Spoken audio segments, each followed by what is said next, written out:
in this video, we'll call it the fun video. We'll talk about pedals, which seems to be what everybody wants to know about. So you can see what I have here.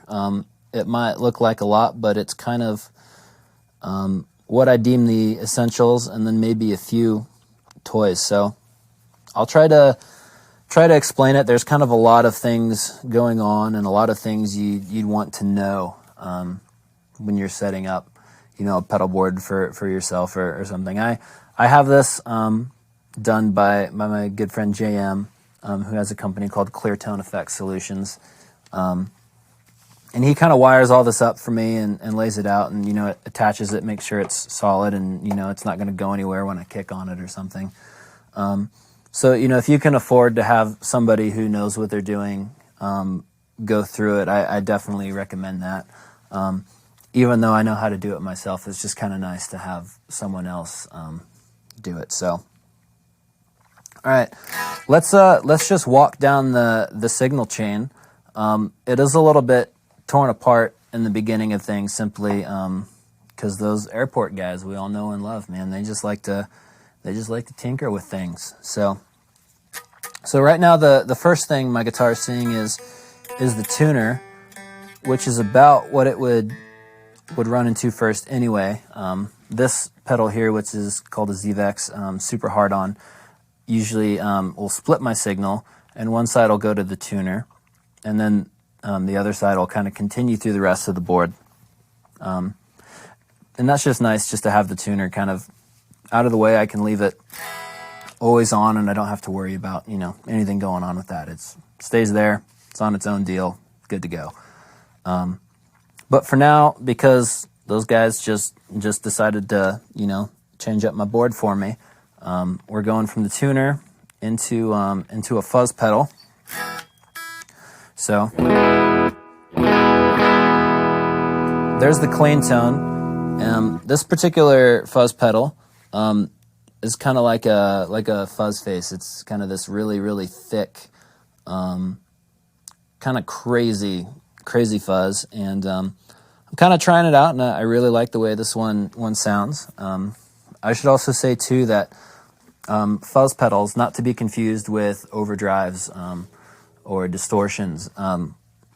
Fuzz pedals really like to be closer to your guitar pickup, so that's why I have this one first in chain before compression or overdrives or anything. Fuzz can be very reactive to what you're doing with your volume knob on the guitar, to the way you're playing.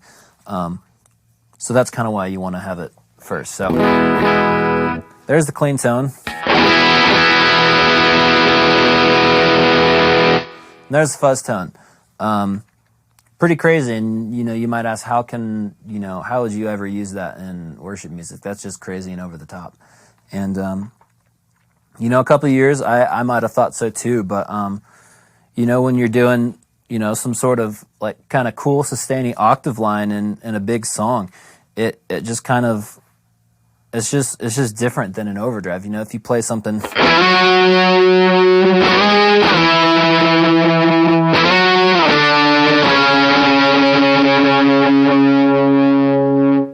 it's just dirty, and it's got a lot of sustain, so you can kind of come up with new things that way. We have a song on Tides called "Breaking Through," where I do something like that. I'm playing octaves, and I use the fuzz to kind of give it the sustain that I want, and it kind of goes like this.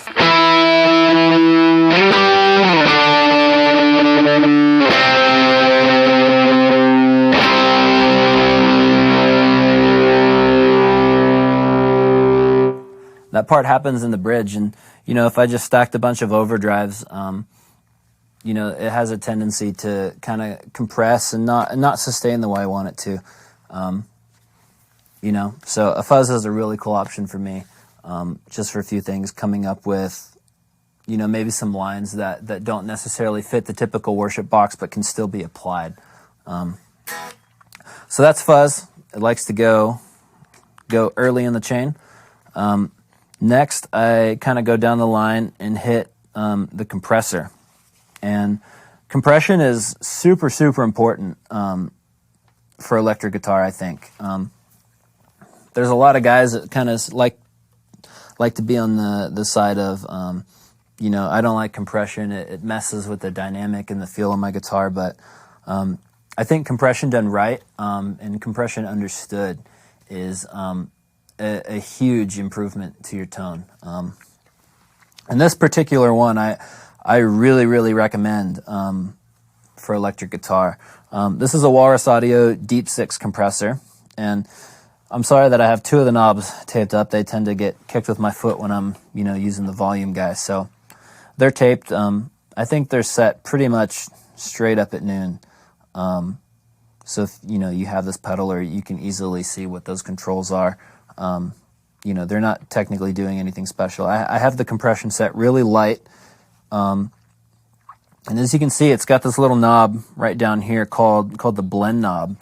And what that does is, all the way up, it's, you know, your compressed signal. As you can hear, that's just slammed, you know. And then all the way off is just dry signal, no compression at all. And you can already see that I've gained so much more size in my tone, you know, between that and between that. And that's because what a compression, or what a compressor does is kind of takes those high peaks of your signal and your low peaks of your signal and kind of just squeezes them together. And the more compression you add, the more you squeeze that waveform, which essentially that waveform, you know, it's getting smaller. So a lot of guys that use compression, I find they compress a little bit too much, and they make their guitar sound really, really small. And you know, it's just a total bummer. It doesn't sit right in the mix, and it kind of makes for a wimpy guitar tone. So what I like to use a compressor for is sustain, and that's why most guys, I think, like to use them. You know, they just compress them because they'll, you know, sustain for days. Again, with it off, I can play, and you can kind of hear, you know, the volume kind of start to taper off, whereas opposed to if I crank it again, where it does sound smaller, it, you know, the level stays consistent longer. So what you really want to do is find a balance between the two. So I like to take the blend knob, and when I kind of dial in the compression sound that I like, I'll start with it off, and I'll just play a little bit and kind of roll up that blend knob.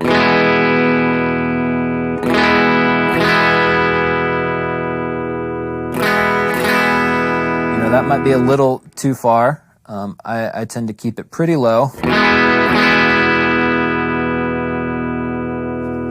just enough to give me the sustain I'm looking for, but without making my tone quieter or sound smaller or thinner.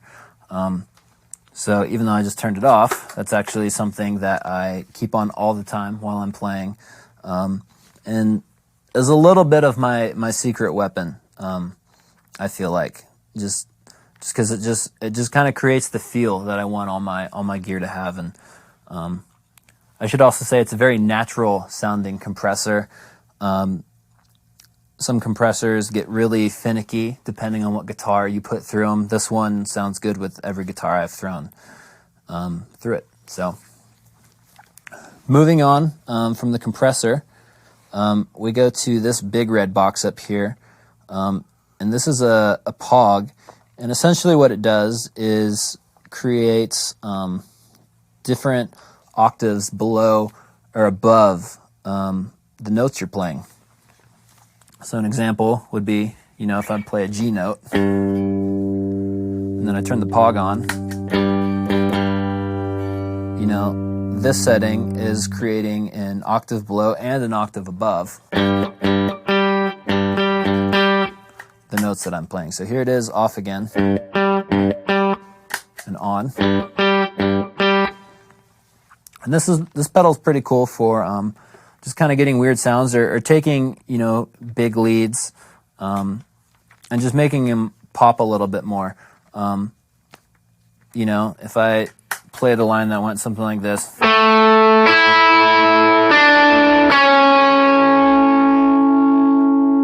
something that's kind of spaced out, and it doesn't have a lot of movement in it. It's just a few notes. I can use it in a big section of a song with the pog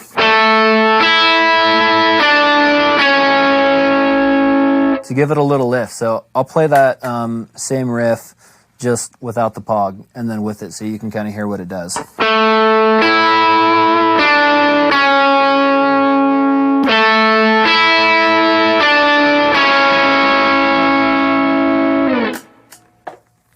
So you can see it just kind of makes it a little bit bigger sounding. Obviously the octave up helps it cut through the mix. The octave below kind of gives it a little more size for a single note line or something. You can do things like make it sound like an organ if I change one of the settings here. Sounds kind of crazy and organy. Not necessarily my favorite thing for worship, but some other guys have done some cool things with that sound. All right, so the last thing that's really cool about this particular pog is the fact that I've got presets in it. Like you can see, the second preset is for the song Shepherd, that octave line that happens, in the second verse, where I use a little bit of octave up and a little bit of the lower octave. You can hear the difference between it dry and then with the pog. Just kind of makes it stand out a little bit more and makes it just a little more unique, All right, moving on to the drive section, which is where we go out of this. The first thing is this M drive pedal, made by Emerson Custom Guitars. He's the same guy that does the wiring harnesses, the guitar electronics and stuff. And this pedal is really, really great. It's just a really simple, clean boost. It's got 2 knobs, so it's really hard to screw up. And there's the clean tone, and there's the clean. So it just adds just a little bit more to what your guitar's already got going on. It's a little on the dark side, but I actually like that in terms of the the voicing for this pedal. So the way I use that is to kind of push these other 2 pedals you see here. This is a JHS Super Bolt, and this is an older pedal called the X Bandora. And these are kind of the 2 main drives of the board. The Super Bolt is first in chain, and you can hear it's semi dirty, but it's pretty bright. A lot of times I'll kind of leave this on all the time, and it's really responsive to to how hard I play. I can play light, or I can play really hard, and it just kind of does what my hand's doing sonically. So that's a really great pedal, and then I'll use the M drive to kind of push that, which the point of that being to hit the pedal on the front end. It's going to keep kind of the same characteristic. It's not going to get a ton louder. It's just going to be like I crank the pedal up itself. And it's just easier than, twiddling knobs with your foot mid-set. So that's that sound. And I'll use that for, songs that are a little bit more chill and relaxed. And then the X Bandora is more of a much dirtier pedal. There's the clean tone. And there's the X Bandora. It's similar to a Rat pedal, but it's a little thinner and a little more mid-rangey, which I really, really like for worship music. Stoogie used one of these things for years and probably still does, and Billy Gibbons of ZZ Top used like 6 of them in a row to get his crazy fuzz tones and stuff. And it's just a really, really cool pedal. I don't see a ton of guys using them anymore, but I'm just really digging the way it sounds. So between those 2 pedals, I can really, really cover a lot of ground, and I'll generally switch between those 2 if I need a little bit more. It's the M drive. And then the last pedal for kind of the boost overdrive section is this Joyride. And this pedal is really cool because it's got a lot of headroom, and it comes after all the other drives. So I really use it for like a solo boost. It's got the EQ on it, so I can kind of shape it a little bit. You can see, a little bit of the low end is sucked out, and the treble's just about half, maybe a little over, but it's really cool for things get a little bit fatter, things get definitely louder. And I don't know, just the way this pedal reacts with my hands, I've always really, really enjoyed, It just feels really good and sounds good, so I love playing solos with it. That about does it for the overdrive section. We'll move on to reverbs and delays next.